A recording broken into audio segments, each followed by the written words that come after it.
લોકોએ આસ્થાની ડૂબકી લગાવી છે એ પ્રયાગરાજમાં મહાકુંભમાં આગ ફાટી નીકળી છે। શાસ્ત્રી પુલ અને રેલવે પુલ વચ્ચે આગ ફાટી નીકળી સેક્ટર 19માં અને ધીમે ધીમે ધીમે કરતા અનેક તંબુ આ આગમાં બળીને ખાખ થઈ ગયા છે। જો કે અત્યાર સુધી જે વિગતો સામે આવી રહી છે કોઈ જાનહાનિ નથી થઈ, પરંતુ આ આગને અંકુશમાં લેવા માટે, આ આગને બુઝાવવા માટે અત્યારે યુદ્ધના ધોરણે કામગીરી કરવામાં આવી રહી છે અને જે પણ તંબુ બળીને ખાખ થઈ ગયા છે આસપાસના તમામ તંબુઓને અત્યારે ખાલી કરાવવામાં આવી રહ્યા છે। આ મોટા સમાચાર શોર્ટ સર્કિટને કારણે આગ લાગી હોવાનું અત્યારે પ્રાથમિક અનુમાન લગાવવામાં આવી રહ્યું છે, પરંતુ પ્રાથમિકતા એ છે કે જેટલું બને એટલી જલ્દી આ આગને કાબૂમાં લેવામાં આવે। પ્રયાગરાજમાં મહાકુંભમાં આ આગ ફાટી નીકળી અને ધીમે ધીમે આ આગ એટલી વિકરાળ બની ગઈ, પ્રસરી ગઈ કે આસપાસના તંબુને પણ ઝપેટમાં લેતી ગઈ અને આ રેલવે પુલ અને શાસ્ત્રી પુલ વચ્ચે સેક્ટર 19માં લાગેલી આ આગ અને અત્યારે ફાયર ફાઇટર્સની ટીમ યુદ્ધના ધોરણે આ આગને કાબૂમાં લેવા માટેની કોશિશ કરી રહી છે, પરંતુ અનેક તંબુ, હજુ ચોક્કસ આંકડો સામે નથી આવ્યો, પરંતુ અનેક તંબુ આ આગમાં બળીને ખાખ થઈ ગયા છે। આ દ્રશ્યો મેં આપને બતાવી રહ્યા છે। જો કે સદનસીબે આગમાં કોઈ જાનહાનિ નથી થઈ, કોઈ ઇજાગ્રસ્ત પણ નથી થયું, પરંતુ એવું કહેવાય રહ્યું છે કે અત્યાર સુધીમાં 50 કરતાં વધારે તંબુ આ આગમાં બળીને ખાખ થઈ ગયા છે। સિલિન્ડર બ્લાસ્ટથી આ આગ લાગી હોવાનું પણ અનુમાન લગાવવામાં આવી રહ્યું છે। શોર્ટ સર્કિટ પણ એક કારણ માનવામાં આવી રહ્યું છે। જો કે તપાસ બાદ સાચું કારણ સામે આવશે। વધુ વિગત સાથે મનીષ પુરોહિત આપણી સાથે જોડાઈ ગયા છે। મનીષ, આ આગ અત્યારે કરોડો લોકો કુંભ પહોંચી રહ્યા છે, મહાકુંભમાં પહોંચી રહ્યા છે, આસ્થાની ડૂબકી લગાવી રહ્યા છે અને એમાં મોટી દુર્ઘટના સર્જાઈ છે। કૃષ્ણા, ઘણા બધા સવાલો સાથે, કારણ કે આજે જ સવારે મુખ્યમંત્રી યોગી આદિત્યનાથે પણ પ્રયાગરાજની મુલાકાત લીધી હતી, હવાઈ મુલાકાત લીધી હતી, પરંતુ બીજી બાજુ આજે રવિવારનો દિવસ હતો અને ખાસ કરીને જે ભક્તોની ભીડ છે એ પણ ખૂબ મોટી સંખ્યામાં છે। રોજે રોજ કરોડોના આંકડા અહીંયા નોંધાઈ રહ્યા છે, પરંતુ આજની જે ભીડ છે ખૂબ વધારે છે અને બીજી બાજુ અહીંયા ગીતા પ્રેસ જે છે એના ટેન્ટમાં આગ લાગવાની વાત સામે આવી છે। અત્યારે જે પ્રાથમિક સૂત્રો દ્વારા માહિતી મળી રહી છે એમાં બિલકુલ ચોક્કસ કારણ નથી જાણી શકાયું, પરંતુ રસોઈ બનાવતી વખતે એક સિલિન્ડરમાં બ્લાસ્ટ થયો ને ત્યારબાદ એમાં આગ લાગે છે। આગ ધીરે ધીરે ધીરે એક પછી એક ટેન્ટ પર પ્રસરતી જાય છે। સેક્ટર 19ની આ ઘટના છે કે જેમાં આસપાસના તમામ જે ટેન્ટ છે જેના સુધી આગ નથી પહોંચી એમાં ખાલી કરવામાં આવે છે। લોકોમાં જબરદસ્ત ભાગદોડ મચી ગઈ હતી। ફાયર બ્રિગેડની ટીમ ત્યાં પહોંચી છે, લગભગ 7 થી 8 જેટલી ફાયર બ્રિગેડની ટીમો ત્યાં ઘટના પર પહોંચી છે, પરંતુ બહુ જ ભારે ભરખમ ભીડ, લોકોની હૈયાથી હૈયું દળાય એવી ભીડ વચ્ચે પ્રશાસન ત્યાં પહોંચવાની કોશિશ કરી રહ્યું છે। એનડીઆરએફના જવાનો પણ ત્યાં પહોંચીને આગ બુઝાવવાની કામગીરી કરી રહ્યા છે। આખા વિસ્તારને ખાલી કરી દેવા માટેના પ્રયાસો તેજ થઈ ગયા છે, પરંતુ સૌથી મોટી વાત અહીંયા એ છે કે એવી કયા પ્રકારની લાપરવાહીના કારણે અહીંયા આગ લાગી, કારણ કે ફાયર બ્રિગેડ આટલી બધી મોટી સંખ્યામાં ભીડ હોય છે, મહિનાઓથી ચાલતી એની માટેની તૈયારી, એવું મહિનાઓ નહીં પરંતુ વર્ષ કહો તો પણ ઓછું નહીં, કારણ કે વર્ષોથી આ ચાલતી તૈયારી ને ત્યારબાદ જ્યારે પ્રશાસનિક એ દાવા થતા હતા કે અહીંયા કોઈ પણ જાતની હોનારત થાય એમ નથી, આ પ્રકારની ઘટનાઓ વચ્ચે જ્યારે આગ લાગે છે અને આગ લાગ્યા પછી હજુ પણ આગ કંટ્રોલમાં નથી આવી એવું માનવામાં આવે છે કે 50થી વધારે ટેન્ટ જે બળીને રાખ થયા છે। કેટલાક મીડિયા રિપોર્ટ્સ મુજબ અત્યારે એવો દાવો થઈ રહ્યો છે કૃષ્ણા કે અત્યારે આગ કાબૂમાં આવી છે, પરંતુ ઘણા બધા એવા પણ અહેવાલો સામે આવી રહ્યા છે કે હજુ પણ આગને ઓલવવાની કામગીરી ચાલી રહી છે। લગાતાર ફાયર બ્રિગેડની ટીમ એના પર કોશિશ કરી રહી છે। દૂર દૂર સુધી ધુમાડાના ગોટે ગોટા દેખાઈ રહ્યા છે।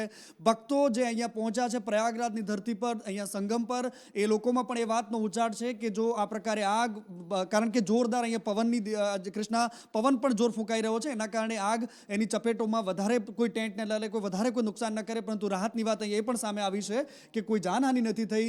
કેટલા લોકો ઇન્જર્ડ થયા છે, જે લોકો અહીંયા રસોઈ બનાવતા હતા એ પ્રાથમિક તબક્કે જે ટેન્ટમાં આગ લાગી એમાં જે લોકો હાજર હતા એમને શું ઈજા પહોંચી કે કેમ, આ બધી જ જે વસ્તુ છે ધીરે ધીરે ક્લિયર થશે, પરંતુ અત્યારે જે સમાચાર મળી રહ્યા છે કે સેક્ટર 19માં શાસ્ત્રી બ્રિજ અને રેલવે બ્રિજની બિલકુલ વચ્ચેનો આ ભાગ છે કે જ્યાં મોટી સંખ્યામાં ટેન્ટ લાગેલા છે, વીવીઆઈપી ટેન્ટ છે જેમાં આગ લાગી છે અને બીજી બાજુ અત્યારે એવું કહેવામાં આવી રહ્યું છે કે ટેન્ટમાંથી હજારો લોકો જે આસપાસના વિસ્તારોમાં પણ જે જોડાયેલા છે એમને ખાલી કરવામાં આવ્યા છે। કૃષ્ણા, જી બિલકુલ, એટલે આ કોઈ પણ અનિચ્છનીય ઘટના ન બને તે માટે પ્રયાગરાજમાં મહાકુંભમાં વ્યવસ્થા કરવામાં આવી હતી અને ફાયર બ્રિગેડની ટીમ દ્વારા પણ જબરદસ્ત કામગીરી કરવામાં આવી છે અને આગને કાબૂમાં લઈ લેવામાં આવી છે એવા સમાચાર હાલ પ્રાપ્ત થઈ રહ્યા છે। જો કે સદનસીબે આ ઘટનામાં કોઈ પણ જાનહાનિ નથી થઈ, પરંતુ અનેક તંબુ, ચોક્કસ આંકડો નથી જાણી શકાયો, પરંતુ અનેક તંબુ આ આગની ઝપેટમાં આવી ગયા છે।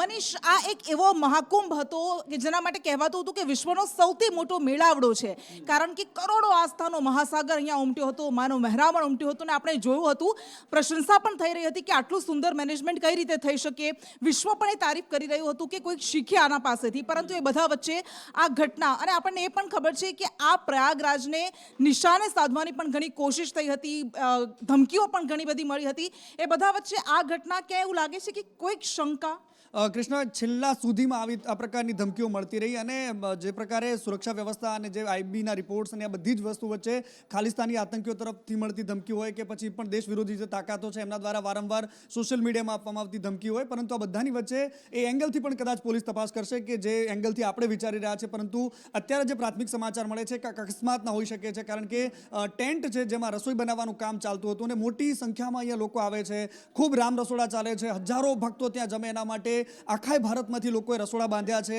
ભોજનશાળાઓ બાંધી છે અને એટલા માટે ત્યાં લોકો જમી શકે, પ્રસાદ લઈ શકે. અહીંયા ત્રિવેણી સંગમ પર જે લોકો આવે છે આસ્થાની ડૂબકી લગાવવા માટે આવે છે કૃષ્ણા, કરોડો લોકો અહીંયા આ ભક્તિભાવના સાગરમાં ડૂબવા માટે આવતા હોય છે. એવામાં કોઈ દુર્ઘટના ઘટે છે, ખાલી ધક્કા મૂકીના સમાચારમાં પણ કૃષ્ણા આપણને ખબર છે કે જ્યારે ભૂતકાળમાં કુંભના આયોજન થયા છે તો 80 થી 100 લોકો ખાલી માત્ર ને માત્ર ચકદાઈને મરી ગયેલાના પણ સમાચાર આપણે જોયા હતા, પરંતુ બધાની વચ્ચે કંઈક નવી અપડેટ આવી રહી છે. સંજય આપણી સાથે જોડાયા છે. સંજય પાસે કંઈક નવી વિગત છે. બિલકુલ સંજય. આગ ઉપર અત્યારે કૃષ્ણા મહદઅંશે કાબુ મેળવી રહ્યો છે. કોઈ જાનહાની નહીં, એક સૌથી મોટી રાહતની સમાચાર છે, કારણ કે બે બ્રિજની વચ્ચે મોટા પ્રમાણમાં લોકો ફરતા હતા, હરતા ફરતા હતા. ટેન્કની અંદર જે આગ લાગી હતી એક બાદ એક તંબુની અંદર એ આગ પ્રસરી અને આગની ચપેટમાં અનેક લોકો આવી શકે તેવી પણ સંભાવના હતી, કારણ કે રવિવારના દિવસ હોવાથી મોટા પ્રમાણમાં ભીડ, લોકો શ્રદ્ધાળુઓ ત્યાં પહોંચ્યા હતા, પરંતુ ત્યાં ફાયરની ટીમ હાજર હતી, તૈનાત હતી અને એનડીઆરએફની ટીમો પણ ત્યાં તૈનાત હતી. જે આગ લાગવાની સૂચના મળતા તુરંત જ ત્યાં ટીમો પહોંચી હતી અને આગ વધુ પ્રસરાય એ પહેલાં જ તે આગ ઉપર કાબૂ મેળવવાની કામગીરી શરૂ કરી દેવામાં આવી હતી. 8 જેટલી એનડીઆરએફની ટીમો પણ ત્યાં હતી જેણે આ આગ ઉપર કાબૂ મેળવવા માટેની કામગીરી કરી છે. અત્યારે કોઈ જાનહાનિના સમાચાર હજુ સુધી સામે આવ્યા નથી, પરંતુ આપણે આશા રાખીએ કે આ શ્રદ્ધાના મહાકુંભની અંદર કોઈ એવી દુર્ઘટના ન ઘટી હોય. બિલકુલ સંજય, પણ ઘણા બધા સવાલો પણ થઈ રહ્યા છે, અલગ અલગ આંકડાઓ પણ સામે આવી રહ્યા છે કે 25 થી 50 ની આસપાસ તંબુ આ આગમાં બળીને ખાખ થઈ ગયા છે. કોઈ કહ્યું છે શોર્ટ સર્કિટથી આગ લાગી, તો ક્યાંક સિલિન્ડર બ્લાસ્ટના કારણે આગ લાગી હોવાનું અનુમાન લગાવવામાં આવી રહ્યું છે. ચોક્કસ માહિતી શું મળી રહી છે? જે ચોક્કસ માહિતી હજુ એ પ્રમાણેની સામે આવી નથી, પરંતુ રસોઈની કામગીરી દરમિયાન સિલિન્ડર બ્લાસ્ટ થયો અને તેમાંથી જ એક તંબુમાં આગ લાગી અને ત્યારબાદ એ તંબુમાં અનેક તંબુની અંદર પ્રસરી 50 જેટલા તંબુઓ આગની ચપેટમાં આવ્યા હોવાની જે માહિતી મળી રહી છે. પરંતુ જે પ્રમાણે તંબુ લાઇનસર લગાવવામાં આવ્યા હતા એટલે એક સરળતાથી આગ છે એ પ્રસરી હતી અને એક બાદ એક કરતાં 50 થી વધારે તંબુઓ તેના ચપેટમાં આવી ગયા હતા. તમામ તંબુઓ બળીને ખાખ થઈ ગયા છે, પરંતુ જેવી જ આગ લાગવાના સમાચાર મળ્યા તમામ લોકો જે ત્યાં ઉપસ્થિત હતા, હાજર હતા અથવા તો જે તંબુની અંદર બેઠા હતા તેમને પણ બહાર કાઢી લેવામાં આવ્યા, જેથી કરીને કોઈ એવી દુર્ઘટના ના સર્જાય, કારણ કે હજારો કરોડો લોકો આ મહાકુંભની અંદર ભાગ લઈ રહ્યા છે. રવિવારની નો દિવસ હતો અને ત્યાં લોકો પહોંચ્યા હતા. તંબુમાં મોટા પ્રમાણમાં દિવસનો સમય હતો એટલે લોકો બહાર જે સંગમ સ્થાન છે અથવા તો જે કુંભનો મેળાના પ્રવાસ માટે હતા, એટલે તંબુમાં કોઈ મોટી સંખ્યામાં લોકો નહોતા, જેના કારણથી સરળતા રહી કે જે લોકો તંબુમાં હતા એમને પણ બહાર કાઢી લેવામાં આવ્યા. કૃષ્ણ જી બિલકુલ, આભાર આપનો. એટલે પ્રયાગરાજમાં મહાકુંભમાં આ આગ અત્યારે બુઝાઈ ગઈ છે, આવા સમાચાર મળી રહ્યા છે, પરંતુ આ વિકરાળ આગે અનેક તંબુને અને તંબુમાં રહેલા સામાનને ખાક કરી નાખ્યો છે, રાખ થઈ ગયો છે. જો કે સદનસીબે આ દુર્ઘટનામાં કોઈ જાનહાનિ નથી થઈ. અનેક તંબુઓ સેક્ટર 19માં આગમાં બળીને ખાક થઈ ગયા છે, પરંતુ આ તંબુમાં સામાન્ય લોકો રહેતા હતા કે સાધુઓ રહેતા હતા એને લઈને હવે વિગતો સામે આવશે. તપાસ બાદ ખબર પડશે કે સાચું કારણ શું છે આ આગ લાગવા પાછળનું.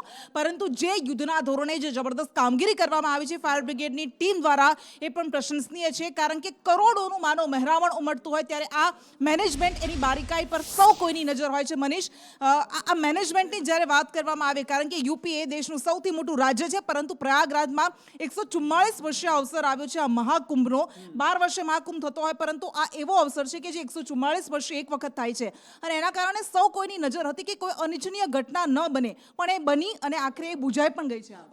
પ્રશાસનિક તौर પર કૃષ્ણા જોવા જઈએ તો આ મોટી કસોટી છે, કારણ કે આટલા મોટા વ્યવસ્થાનું આયોજન કરવું, કરોડો લોકો માત્ર ભારત જ નહીં પરંતુ દેશ વિદેશથી પણ મહેમાનો જ્યારે આ કુંભના મેળામાં આવ્યા છે. મુખ્યમંત્રી યોગી આદિત્યનાથની જે કાર્ય કરવાની સ્ટાઇલ છે અને ખાસ કરીને આ પ્રયાગરાજના આખા કાર્યક્રમને પાર પાડવા માટે જેમણે પોતે મિશન ઉપાડ્યું હતું કૃષ્ણા, એ પણ પ્રશંસનીય એટલા માટે છે કે લગાતાર નાનામાં નાની વિગત એ પોતે મેળવે છે. અત્યારે પણ જ્યારે આગ લાગવાની ઘટના છે તો એવા સમાચાર મળી રહ્યા છે કે એમણે તાત્કાલિક અત્યારે આગ કાબૂમાં કેવી રીતે આવી શકે એના માટે ઉચ્ચ સ્તરીય આદેશ આપવામાં આવ્યા. એની આગનું માઇક્રો લેવલ પર તપાસ થાય એના માટે પણ આદેશ છૂટ્યા છે. પરંતુ બધાની વચ્ચે આજનો આ દિવસ મહત્વપૂર્ણ એટલા માટે હતો કારણ કે અહીંયા રવિવારનો દિવસ હોવાના કારણે કરોડોની સંખ્યામાં લોકો હતા. હૈયાથી હૈયું દળાય એવી ભીડ હતી. ચારે કોર માનવ મહેરામણ હતું. માત્ર ને માત્ર ભક્તિ અને આસ્થાનો રંગ હતો એમના સર પર. પરંતુ અચાનક જ એક આગના સમાચાર મળે છે અને કૃષ્ણ વાતાવરણ એવી રીતે ડોળાય છે, લોકોમાં એક પ્રકારનો ભય ફેલાય છે. પરંતુ રાહતની વાત એ છે કે ખૂબ મોટી શિબિરો જે આસપાસમાં લાગી હતી, જે તમે અખાડાનો સવાલ પૂછો એવા પણ સમાચારો મળે છે કૃષ્ણા, કે બિલકુલ બગલમાં એક અખાડો હતો અને प्रशासन में मौके पे पहुंची और गीता प्रेस के साथ में 10 प्रयागवाल के टेंट में भी आग फैलने की सूचना मिली थी, जिसको उस समय बुझा लिया गया. स्थिति सामान्य है, कहीं किसी प्रकार की जनहानि की कोई सूचना नहीं है.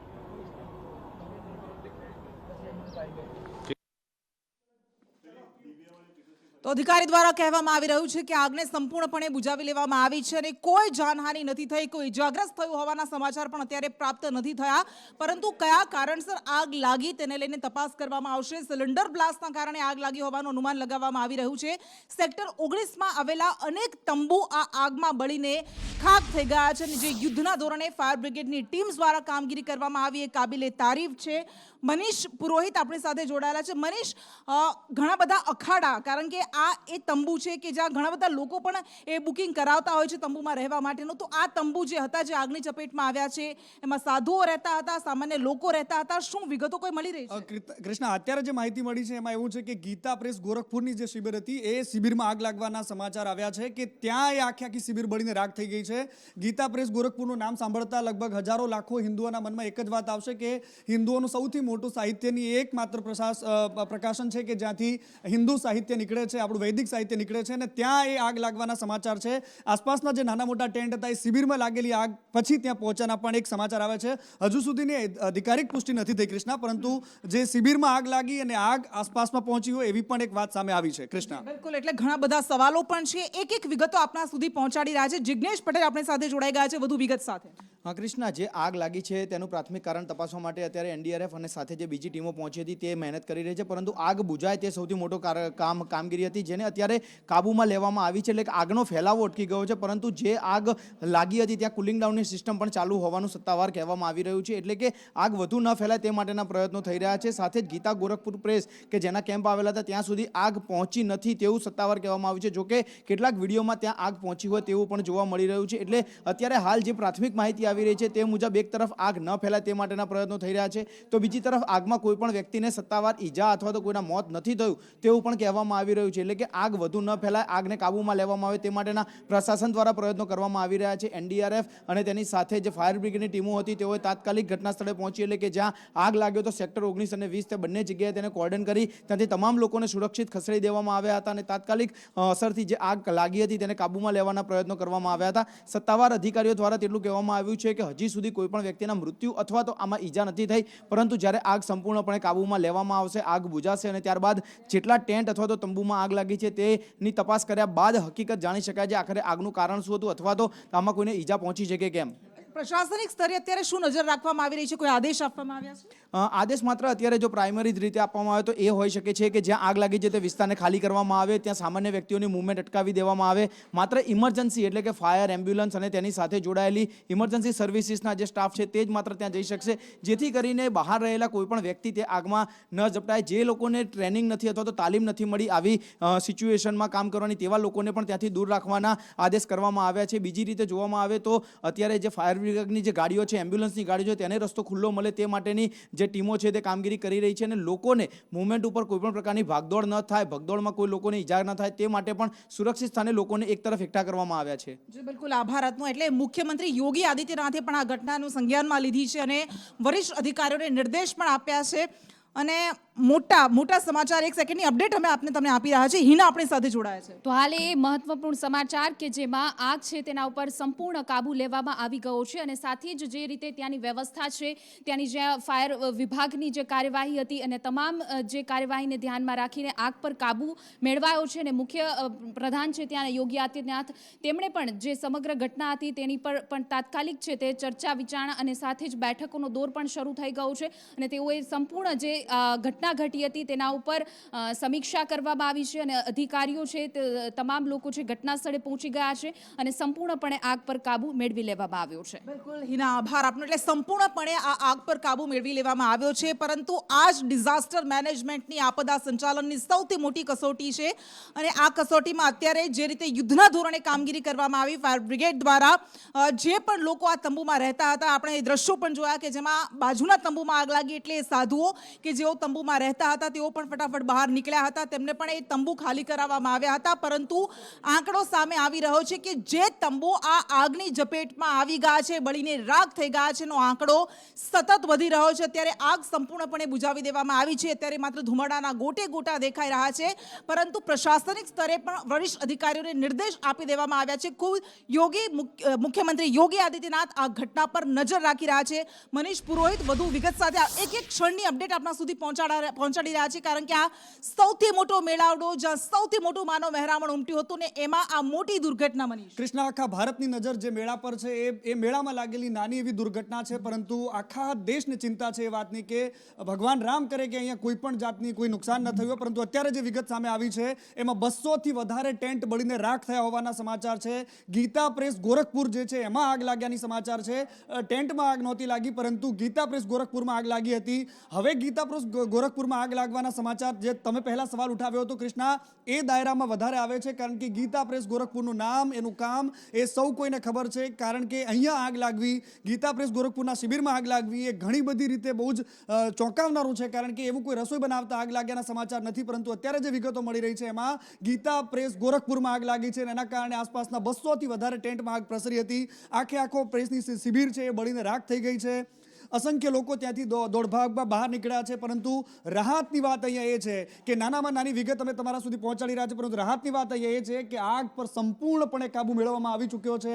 અત્યારે એનું ઇન્વેસ્ટિગેશન થઈ રહ્યું છે કે આગ લાગવા પાછળનું સૌથી મોટું કારણ શું હતું, કયા એ કારણો હતા કે જેના કારણે આગ ધીરે ધીરે પ્રસરી અને 200 જેટલા જે ટેન્ટ લાગેલા છે ત્યાં સુધી પહોંચી. કૃષ્ણા, બિલકુલ, એટલે એક્સક્લુઝિવ દ્રશ્યો, એક્સક્લુઝિવ તસવીરો આગની અમે આપને સુધી પહોંચાડી રહ્યા છીએ. એસડીઆરએફ, એનડીઆરએફની ટીમ પણ ઘટના સ્થળે પહોંચી ગઈ છે અને આ આગને અત્યારે કાબૂમાં લઈ લેવામાં આવી છે. પરંતુ કયા કારણસર આ આગ લાગી હતી તે સૌથી મોટો સવાલ છે. સિલિન્ડર બ્લાસ્ટને કારણે આગ લાગી હતી તેવું અનુમાન લગાવવામાં આવી રહ્યું છે, પરંતુ જ્યારે ઊંડાણપૂર્વક તપાસ કરવામાં આવશે ત્યારે ખબર પડશે. અત્યારે પ્રાથમિકતા એ હતી કે આ આગને કારણે એક પણ જીવ કોઈ ગુમાવે નહીં, કોઈ જાનહાનિ ન થાય, અને એમાં અત્યારે ટીમ સફળ રહી છે. રેસ્ક્યુ કરવામાં આવ્યા છે લોકોને, જે પણ આસપાસના તંબુ હતા એમાં રહેતા લોકોને ખસેડવામાં આવ્યા છે. જો કે અફરાતફરી પણ મચી હતી, પણ કોઈ ઇજાગ્રસ્ત નથી થયું, કોઈ જાનહાનિ નથી થઈ. અને વોરરૂમમાં આગળ વધીએ. અત્યારે ગુજરાત કાતિલ ઠંડીની ઝપેટમાં છે. કડકડતી ઠંડીનો ગુજરાતીઓ અત્યારે સામનો કરી રહ્યા છે, પરંતુ જાન્યુઆરીના અંતમાં ફરી એક વખત વાતાવરણમાં પલટો આવશે એવું અનુમાન, એવી આગાહી હવામાન નિષ્ણાંત અંબાલાલ પટેલ દ્વારા કરવામાં આવી છે. તેમનું કહેવું છે કે જાન્યુઆરીના અંતમાં ફરી એક વખત ગુજરાતમાં કમોસમી વરસાદ વરસી શકે છે, માવઠું પડી શકે છે.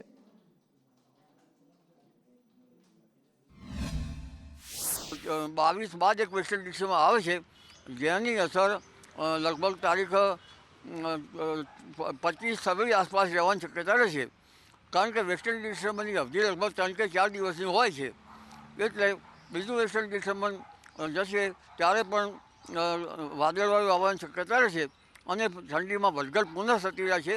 પરંતુ ઉલ્લેખનીય છે કે જાન્યુઆરીના અંતમાં તારીખ લગભગ 27થી જાન્યુઆરીના અંત અને ફેબ્રુઆરીની શરૂઆત સુધીમાં એક વેસ્ટર્ન ડિસ્ટર્બન્સ આવતા લગભગ ઉત્તર ગુજરાતના ભાગો, રાજસ્થાનના સંલગ્ન ભાગો અને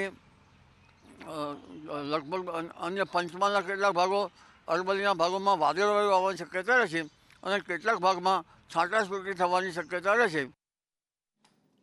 અને હવે વાત કરીએ ખ્યાતિકારની, જેણે આખા ગુજરાતને સ્તબ્ધ કરી દીધું હતું. લોકોને હૃદય ચીરી નાખવાના, લોકોના હૃદય ચીરીને કાળા કારનામાનો જે આખો પર્દાફાશ થયો હતો, 9 આરોપીઓની ધરપકડ કરવામાં આવી હતી. પરંતુ એ મુખ્ય આરોપી કાર્તિક પટેલ, કે જે મહિના કરતાં વધારે સમયથી ફરાર હતો, આખરે સકંજામાં આવી ગયો છે અને ઘણા બધા સવાલો પરથી અત્યારે પડદો ઊંચકાઈ રહ્યો છે. એ કાર્તિક પટેલને આ હોસ્પિટલમાં થતા કાળા કારનામાની સંપૂર્ણપણે વિગત હતી, જાણ હતી, તે વિગત સામે આવી રહી છે. વધુ વિગત સાથે જિગ્નેશ પટેલ આપણી સાથે જોડાઈ ગયા છે. કૃષ્ણ 65 દિવસથી એટલે કે અંદાજિત 2 મહિના અને ઉપર 4 દિવસથી ફરાર કાર્તિક પટેલ અચાનક અમદાવાદ આવ્યા. ક્રાઇમ બ્રાન્ચ સમક્ષ તેમણે સરેન્ડર કર્યું માની લો, કારણ કે તે અમદાવાદ આવે છે તેવી પહેલેથી જ જાણકારી તેમને આપી દીધી હતી. અને એના પહેલાં જ્યારે ફરાર હતા તે સમયે હાઈકોર્ટ સુધી તે આગોતરા જામીન માટે લડ્યા, પરંતુ આગોતરા જામીન ન મળતા આખરે તેમણે સરેન્ડર કર્યું છે. પરંતુ ક્રાઇમ બ્રાન્ચની કસ્ટડીમાં આવતાની સાથે જ ગણતરીના મિનિટોની અંદર તેને તમામ વટાણા વેરી દીધા હતા, કારણ કે તે જાણતા હતા કે જેટલું ઝડપથી બોલશે, જેટલી યોગ્ય માહિતી તે રજૂ કરશે તેટલા તેમના કસ્ટડીમાં રહેવાના ચાન્સીસ ઓછા થશે. અને તે જ કારણ એટલે કે વકીલોની સલાહના આધારે કાર્તિક પટેલ એક બાદ એક ખુલાસા કરી રહ્યા છે. કાર્તિક પટેલે સૌથી પહેલો ખુલાસો એ કર્યો કે ખ્યાતિ હોસ્પિટલમાં ચાલતા કારનામા અંગે તેને ખબર હતી, પરંતુ આ કારનામા મુખ્ય 2 વ્યક્તિઓ ચલાવતા હતા, જેમાં ચિરાગ રાજપૂત અને સાથે તેને અન્ય એક વ્યક્તિનું નામ રાહુલ જૈનનું જણાવ્યું હતું કે તે બંને હોસ્પિટલને નુકસાનમાં ચાલી રહી છે, તેમાંથી ઉપર લાવવા માટે પૈસાની જરૂર છે અને તે માટે જ ગ્રામે ગામ જવું, કેમ્પો કરવા, PMJY યોજનાની જે ગાઈડલાઈન હતી તે ગાઈડલાઈનના આધારે લોકોનો સંપર્ક કર્યો, તેમને હોસ્પિટલ લાવ્યા. પરંતુ ત્યારબાદ તેમણે ખોટા કામ શરૂ કર્યા, જે લોકોને જરૂર નથી તેવા લોકોના ઓપરેશન કર્યા, તેમના હૃદય ચીરી નાખ્યા અને જે બાદ તેમના મૃત્યુ થયા અને આખરે મામલો સામે આવ્યો. સાથે જ કાર્તિક પટેલે એક વાતની સ્પષ્ટતા કરી છે કે કુલ 10 જેટલી અરજીઓ અત્યાર સુધીમાં ખ્યાતિ હોસ્પિટલની વિરુદ્ધમાં અલગ અલગ વિભાગોમાં થઈ હતી અને જેના સેટલમેન્ટ પણ ચિરાગ રાજપૂતે જ કર્યા હોવાની તેને કબૂલાત કરી છે. ચિરાગ રાજપૂતે આ અગાઉ એટલે કે જે 3 ફરિયાદો દર્દીઓના મૃત્યુને લઈને થઈ તે પહેલાં થયેલી અગાઉની 2 ફરિયાદ અને સાથે અન્ય વિભાગોની જે ફરિયાદો હતી તેમાં અરજદારોને રૂપિયા આપી અને તેમાં સેટલમેન્ટ કર્યું હોવાનો પણ તેને ખુલાસો કર્યો છે. અને આ રૂપિયા તેણે ખ્યાતિ હોસ્પિટલની આવકમાંથી મેળવ્યા છે. એટલે કે જે 16 કરોડ રૂપિયા આવ્યા હતા ખ્યાતિ હોસ્પિટલમાં, તે 16 કરોડની આવકની સામે કેટલાક રૂપિયા ખોટી રીતે વપરાયા હોવાના પણ કાર્તિક પટેલે ખુલાસા કર્યા છે. બિલકુલ આભાર આપનો. અને 15મી જાન્યુઆરીની મધરાતે બોલિવૂડ સ્ટાર સૈફ અલી ખાન પર હુમલો કરવામાં આવ્યો હતો, એના ઘરમાં ચોરીની કોશિશ કરવામાં આવી હતી એવા આરોપ લાગ્યા હતા અને આખરે 3 દિવસ બાદ એ આરોપી ઝડપાઈ ગયો છે. ઘણા બધા ખુલાસા થઈ રહ્યા છે કે એ મૂળ ભારતીય નહીં પરંતુ બાંગ્લાદેશી હતો અને બાંગ્લાદેશી હતો તો આખરે મહારાષ્ટ્રમાં પ્રવેશો કેવી રીતે એને લઈને પણ રાજનીતિ ગરમાઈ રહી છે. વધુ વિગત આપશે સંજય ચૌધરી. જે સૈફ અલી ખાનનો હત્યારો પકડ્યા ત્યારથી જે 2 નામ એના સામે આવી રહ્યા હતા તેને લઈને રાજનીતિ ગરમાઈ ચૂકી છે. ભાજપ તરફથી આક્ષેપ કરવામાં આવ્યો છે કે બાંગ્લાદેશથી રોહિંગ્યા ઘૂસી અને આ તેમનું એક મોટું આંતરરાષ્ટ્રીય ષડયંત્ર પણ હોઈ શકે છે. આરોપી પકડાયો તેને પોતાનું મૂળ નામ છે વિજય દાસ જણાવ્યું હતું, જેથી કરીને તેના ઉપર બીજા આક્ષેપ, પરંતુ તેની પાસેથી કોઈ ભારતીય દસ્તાવેજ પકડાયા ન હતા, મળી આવ્યા ન હતા અને તેને લઈને પોલીસે જે પૂછપરછ કરી, તપાસ કરી ત્યારે સામે આવ્યું હતું કે આરોપી છે બાંગ્લાદેશનો છે, શરીફુલ ઇસ્લામ શહેજાદ એનું નામ સામે આવ્યું છે. અને ત્યારથી જ ભાજપના નેતાઓ કિરીટ સોમૈયા હોય કે રામ માધવ હોય તેમણે તમામે આક્ષેપો કર્યા છે કે બાંગ્લાદેશી રોહિંગ્યાઓ અહીંયા ઘૂસણખોરી કરીને મુંબઈને અસલામત કરવાનું કામ કરી રહ્યા છે. તો બીજી તરફ લઘુમતી સમાજના પ્રમુખે પણ એ પ્રમાણેનો આક્ષેપ લગાવ્યા છે કે બાંગ્લાદેશના નથી અને જો બાંગ્લાદેશી હોય તો સૌથી મોટો સવાલ છે કે IB, BSF એ જે એજન્સીઓ છે, સુરક્ષા એજન્સીઓ છે, તે શું કરી રહી છે? બાંગ્લાદેશના લોકો મહારાષ્ટ્ર સુધી કઈ રીતે પહોંચી ચૂક્યા છે? પરંતુ એવા અનેક કિસ્સાઓ છે જે બાંગ્લાદેશના લોકો ઘૂસણખોરી કરીને બોર્ડર પાર કરીને આવ્યા હોય અને તે દેશના વિવિધ ભાગોમાં, ગુજરાત સહિત ગુજરાતમાં પણ હમણાં મોટી સંખ્યામાં બાંગ્લાદેશીઓ ઝડપાયા છે. મોટા શહેરોમાં પોતાના નામ બદલી અને પેલા બનાવટી દસ્તાવેજો બનાવી અને તેઓ અહીંયા રહેતા હોય છે. તો મુંબઈમાં પણ એ શક્યતાઓ વ્યક્ત કરવામાં આવી રહી છે અને તેને લઈને રાજકીય આક્ષેપો એકબીજા ઉપર થઈ રહ્યા છે. લઘુમતી નેતાઓ પણ કહી રહ્યા છે કે બાંગ્લાદેશીઓ નથી અને આ સ્થાનિક લોકો છે અને મુંબઈ સલામત છે. મુંબઈના જે અસલામત કરવા પાછળ કોઈ પણ પ્રકારનું આવા બહારના લોકોનો હાથ નથી. જી બિલકુલ આભાર આપનો. એટલે આ આખા મુદ્દામાં, આખી ઘટનાને લઈને સત્તા પક્ષના અને વિપક્ષના નેતાઓ વચ્ચે સામસામા વાર પલટવાર શરૂ થઈ ગયા છે. પરંતુ હવે વાત કરવી છે ગુજરાતમાં ગરમાયેલી રાજનીતિની, બનાસકાંઠાના વિભાજનના વિવાદની. કારણ કે ધાનેરા હોય, દિયોદર હોય કે કાંકરેજ હોય, આ ત્રણેય વિસ્તારના નેતાઓ, આ ત્રણેય તાલુકાના નેતાઓ અને સ્થાનિકો વિરોધ કરી રહ્યા છે. કોઈ કહી રહ્યું છે કે અમને અલગથી તાલુકો બનાવો, કોઈ કહી રહ્યું છે કે ભાઈ અમને બનાસકાંઠામાં જ રાખો, તો કોઈ કહી રહ્યું છે કે અમારા નામે અલગ જિલ્લાનું નિર્માણ કરો. પરંતુ આ બધા વચ્ચે જન આક્રોશ મહાસભાનું આયોજન કરવામાં આવ્યું છે 21મી તારીખે અને તેને લઈને ધાનેરાના ધારાસભ્ય અને પૂર્વ ધારાસભ્યો મેદાને આવ્યા છે, જનતાને આમંત્રણ આપી રહ્યા છે. 21 તારીખ મંગળવાર ને દિવસે બપોરે 12 વાગે જન આક્રોશ રેલી ધાનેરાને થતા ઘોર અન્યાય સામે રાખવામાં આવી છે.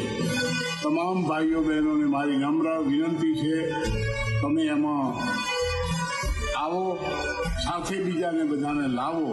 મંગળવાર બપોરે 12 વાગે મામા બાપજીના મંદિરની સામે આપણી જન આક્રોશ મહાસભાના સ્વરૂપે સરકારને આપણી વાત પહોંચાડવા માટે આપણે સૌ જ્યારે મળવાનું છે ત્યારે આપ સૌને સમગ્ર ધાનેરા નું હિત જેનામાં સમાયેલું છે. સમગ્ર ધાનેરાની પ્રજાને હું અપીલ કરું છું કે ખૂબ મોટી સંખ્યાની અંદર આપ આપના સાધનોની વ્યવસ્થા કરી અને વધુમાં વધુ સંખ્યા સાથે આ મહાસભાની અંદર જન આક્રોશ સભામાં આપણે જોડાઈએ.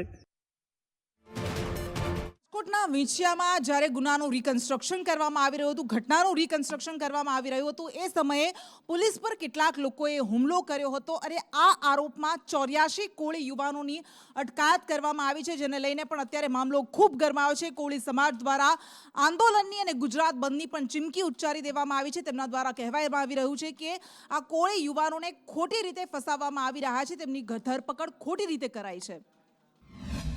વિંછિયાના બનાવમાં જે પોલીસે પબ્લિક ઉપર પથ્થરમારો કર્યો છે, જેને લાકડીઓથી માથા ફાડી નાખ્યા છે, જે 84 લોકોને પોલીસ સ્ટેશનની અંદર પૂરી જેને મારવામાં આવ્યો છે, જેના માથા ફાડી નાખવામાં છે, એ પોલીસવાળાને 5 દિવસમાં જો સસ્પેન્ડ કરવામાં નહીં આવે ને તો 25/1/2025ના દિવસથી ગુજરાત બંધ થશે. આ કોળી સમાજનો નિર્ણય છે.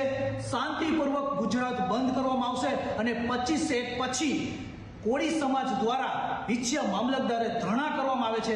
જો શું સમાજના આગેવાનો જો શું સમાજના ન્યાય માટે લડવા ઊભા થાય તો પોલીસ દ્વારા પકડીને મારીને અંદર પૂરવામાં આવશે. તો શું સમાજના આગેવાનો આવી રીતે ઊભા થશે?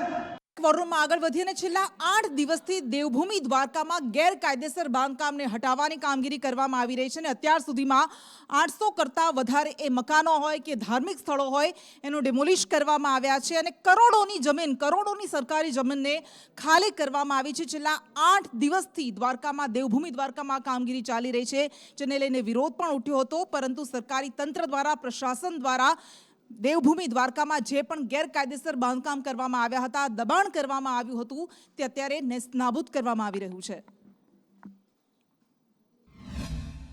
ओखा नगर पालिका डिस्ट्रिक्ट एडमिनिस्ट्रेशन देवभूमि द्वारका के तकरीबन 110 कर्मचारी थे और पुलिस एडमिनिस्ट्रेशन के या पुलिस महकमे के तकरीबन 1000 पुलिस कर्मचारी यहाँ पे प्रेजेंट थे. इस पूरी कंडक्ट में कहीं पर भी हमें लॉ एंड ऑर्डर का प्रॉब्लम आया नहीं और ये सारी कार्रवाई जो है काफ़ी पीसफुल तरीके से कंडक्ट हुई है. तीनों फेजेस के टोटल नंबर जो है वो इस प्रकार से है. टोटल स्ट्रक्चर्स जो डिमोलिश हुए हैं वो है 525. सरकार की ज़मीन जो खाली हुई है वो है 1,27,970 स्क्वायर मीटर और आज की डेट में जेंट्री रेट से उस ज़मीन की कीमत जो है वो 73,55 लाख आंकी जाती है. અને આરોગ્ય સેવામાં, આરોગ્ય સુવિધાઓમાં ગુજરાત સર્વશ્રેષ્ઠ છે એવા દાવા તો ભલે કરવામાં આવતા હોય, પરંતુ હકીકત શું છે આપણે વારંવાર જાણીએ છીએ. એ સિવિલ હોસ્પિટલ્સમાં ક્યારેક શ્વાન આટાફેરા મારતા હોય તો ક્યારેક દર્દીઓ નીચે સારવાર લેતા હોય એવા દ્રશ્યો સામે આવતા રહે છે અને વાસ્તવિકતા વરવી વાસ્તવિકતા આપણી સમક્ષ આવતી રહે છે. અને સુરત સિવિલનો એક આવો જ વિડીયો સામે આવ્યો છે કે જેમાં એક દર્દીને હાથમાં 2 બોટલ લઈને એના પરિજનો જઈ રહ્યા છે લઘુશંકા માટે અને આ દર્દીને રેઢો મૂકી દેવામાં આવ્યો હતો. शरीर में बूढ़ा आकड़न सी हो गई. बराबर. फिर आप चलते चलते यहाँ क्या पे आए? मतलब सोनोग्राफी कराने के लिए इधर आए. तो चलना क्यों पड़ा आपको? वहाँ कुछ स्ट्रेचर पे कुछ नहीं मिला आपको? नहीं मिला. आपको तो 2 बोतल लगी हुई है. क्या हुआ है 2 बोतल लगने के कारण? मतलब कमजोरी की वजह से पानी की कमी हो गई. आपको किसने बोला? डॉक्टर ने बोला? हाँ. यहाँ चलते चलते जाने का. स्ट्रेचर नहीं मिला तो चलते चलते जाने का. डॉक्टर ने बोला सोनोग्राफी करवाने के लिए. बोले ले लो.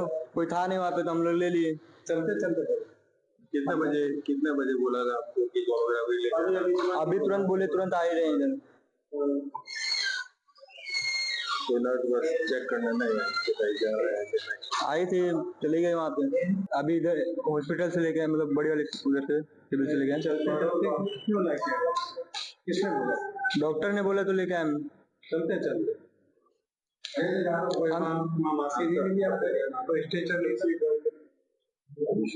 होगा भी तो अब हम उसमें क्या कर सकते हैं. हमको बोला गया था, हम लेके चले आ गए. સુવિધાના સાધનો ક્યારેક જીવ પર પણ ભારે પડી શકે છે, જીવ લઈ પણ શકે છે. પાટણમાંથી એક આવી જ ઘટના સામે આવી છે, જ્યાં એક ગામમાં ફ્રીજમાં આગ ફાટી નીકળી હતી. આજે આખરે એની પાછળનું કારણ શું છે, એમાં કોઈને જાનહાનિ થઈ છે કે કેમ, એ તમામ વિગત આપશે સોનલ. જી ચોક્કસ કૃષ્ણા, પાટણમાં એક અજીબ ઘટના સામે આવી છે. ફ્રીજનો ઉપયોગ આપણા ઘરમાં સૌ કોઈ લોકો કરતા હોય છે, પરંતુ એ ફ્રીજમાં આગ લાગવાની ઘટના સામે આવી છે. જો કે સદનસીબે પરિવાર લગ્ન પ્રસંગમાં બહારગામ ગયો હોવાથી મોટી જાનહાનિ ટળી છે, પરંતુ જ્યારે પણ ઘરમાં સુખ સુવિધાના સામાન લાવતા હોઈએ છીએ, પરંતુ એનું મેન્ટેનન્સ કરવું એ ખૂબ જરૂરી છે, કારણ કે ઘરમાં 1 લાખ રૂપિયા સુધીનો સામાન હતો. એક ગરીબ પરિવાર કે જેમણે પોતાના ઘરમાં રહેલો તમામ સામાન બળીને ખાખ થઈ ગયો છે, પરંતુ ભગવાનની કૃપા કહો કે એ પરિવાર એ વખતે ઘરમાં હાજર ન હતું, એટલે અત્યારે જાનહાનિ ટળી છે, પરંતુ જો એ વખતે પરિવાર ઘરે હોત તો કોઈકને નુકસાન પણ થઈ શકત. જી બિલકુલ, આભાર આપનો. અને તાપી વહીવટી તંત્રની બેદરકારી સામે આવી છે. તમારા દસ્તાવેજ ડોક્યુમેન્ટ્સના આધારે કેવી રીતે તમારી સાથે છેતરપિંડી થઈ શકે છે, મોટા કૌભાંડ થઈ શકે છે, એ વારંવાર એ ઘટનાઓ સામે આવી છે. પરંતુ અહીંયા પ્રશાસનની બેદરકારીને કારણે લોકોના મહત્વપૂર્ણ દસ્તાવેજો, આધાર કાર્ડ હોય, ATM કાર્ડ હોય, એ દસ્તાવેજો રસ્તા પર રઝળતા નજરે પડ્યા. વ્યારામાં મહત્વના દસ્તાવેજો જેવા કે આધાર કાર્ડ, EMI કાર્ડ, અન્ય જે દસ્તાવેજો કે જે પત્ર વ્યવહાર મારફતે પ્રજાજનો સુધી પહોંચાડવાના હતા, તે કચરાના ઢગલામાં મળ્યા છે. આપ જોઈ શકો છો કે આ જે વિસ્તાર છે, આ વિસ્તાર જે નહેરનો વિસ્તાર છે, ઉકાઈ ડાબા કાંઠા નહેર કે જે વ્યારા નગરમાંથી પસાર થાય છે, એના કિનારે બસ્તી ફળિયા નજીક આ જે ઢગ જોવા મળી રહ્યો છે, કચરાનો ઢગ. આ કચરો નથી, હકીકતમાં કેટલાય લોકોના મહત્વના દસ્તાવેજો છે. મહત્વના દસ્તાવેજો જેવા કે આધાર કાર્ડ, EMI કાર્ડ, LICના જે પત્ર વ્યવહારો છે, તે બધા અહીં રઝળતી હાલતમાં છે. એના સહિત અનેક જે કંકોત્રીઓ છે, જે આમંત્રણ પત્રિકાઓ, તે પણ સડેલી હાલતમાં અને ખૂબ જ દયનીય હાલતમાં અહીં જોવા મળી રહી છે. જે આ દસ્તાવેજો લોકોને માટે ખૂબ જ અગત્યના હોય છે. સરકારી કોઈપણ પ્રક્રિયામાં આ દસ્તાવેજોનો ઉપયોગ કરવામાં આવે છે, અને એને કારણે કેટલાય લોકોના કામો અટવાયા હશે. જે તંત્રને આ પોસ્ટ વિભાગ સહિતના તમામ જે તંત્રો છે, જે આની સાથે સંકળાયેલા છે, એના ઉપર શંકાની સોય તકાઈ રહી છે. એની કામગીરી સામે અનેક સવાલો ઊભા થઈ રહ્યા છે. ત્યારે વહીવટી તંત્ર આ જે ઢગ જે મળી આવ્યો છે, જે આધાર કાર્ડ સહિતના દસ્તાવેજોનો, તેનો શું ખુલાસો આપશે તે જોવી રહ્યો. અનુપ ભટ્ટ, સંદેશ ન્યૂઝ, તાપી. વાત કરી છે 4 પગના આતંકની. જો કે હંમેશા સવાલ ઉઠતો રહે છે કે કોણ કોના વિસ્તારમાં ઘૂસણખોરી કરે છે. એ માનવ વન્યજીવોના વિસ્તારમાં ઘૂસણખોરી કરે છે કે પછી વન્યજીવો માનવ વસાહતોમાં આવી ચડે છે, એ સવાલો રહે છે. પરંતુ ગીર સોમનાથના ગામડાઓમાં દીપડાનો આતંક જોવા મળી રહ્યો છે. છેલ્લા 10 દિવસની અંદર 8 લોકોએ પોતાના જીવ પણ ગુમાવ્યા છે, જેમાં એક 7 વર્ષની બાળકી પણ દીપડાનો શિકાર બની હતી.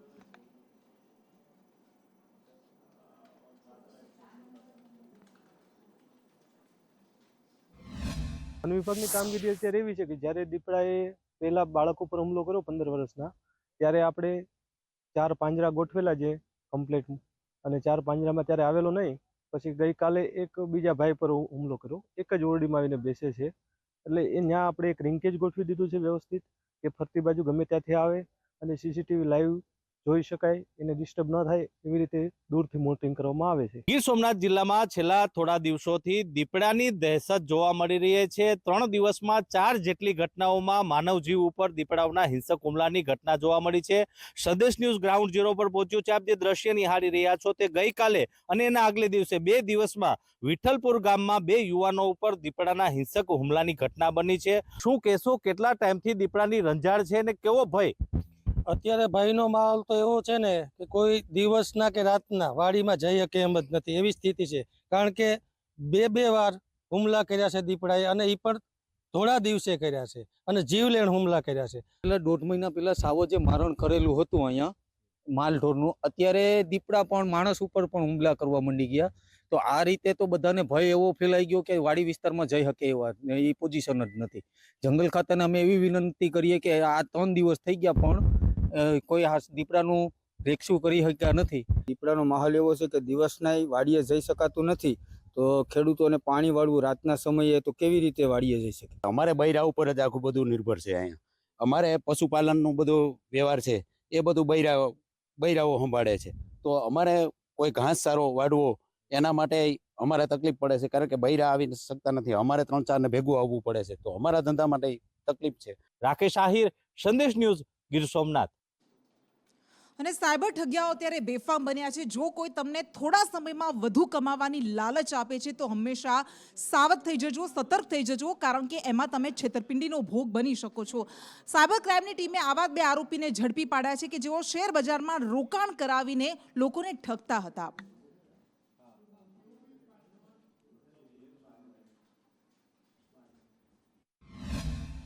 તો આ ફરિયાદમાં આગળ જે એકાઉન્ટોમાં પૈસા ગયા છે એમની તપાસ કરતાં એક અકાઉન્ટ લેયર 2માં 20 લાખનું વિડ્રોલ અમદાવાદમાંથી થયું હતું. તો જેની ટેકનિકલ તપાસ કરતાં અમારા પીઆઈ વિમલ ડાંગર અને એમની ટીમે ઉત્તરાયણના દિવસથી લઈને આજ સુધીમાં અલગ અલગ 3 આરોપીઓની ધરપકડ કરી છે. તો એ સેફ્રોન ટાવરની એક ઓફિસમાં અમારા પીઆઈ દ્વારા રેડ કરવામાં આવતા ત્યાંથી એક અન્ય આરોપી કેવલ દશરથદાન ગઢવીને 37 લાખની કેશ સાથે ઝડપી પાડવામાં આવેલ અને ત્યાંની ઓફિસમાં રેડ કરતાં અલગ અલગ બેંકની ક્રેડિટ કાર્ડ, પાસબુક્સ અને એવી રીતના મળીને અત્યાર સુધીમાં 100થી વધારે બેંકની વિગતો, અકાઉન્ટની વિગતો એ ઓફિસથી મળેલી હતી. ત્યાંથી એક કેશ કાઉન્ટિંગ મશીન બી અમને મળી આવેલ છે અને અન્ય ઘણા બધા સિમ કાર્ડ મળી આવેલ છે.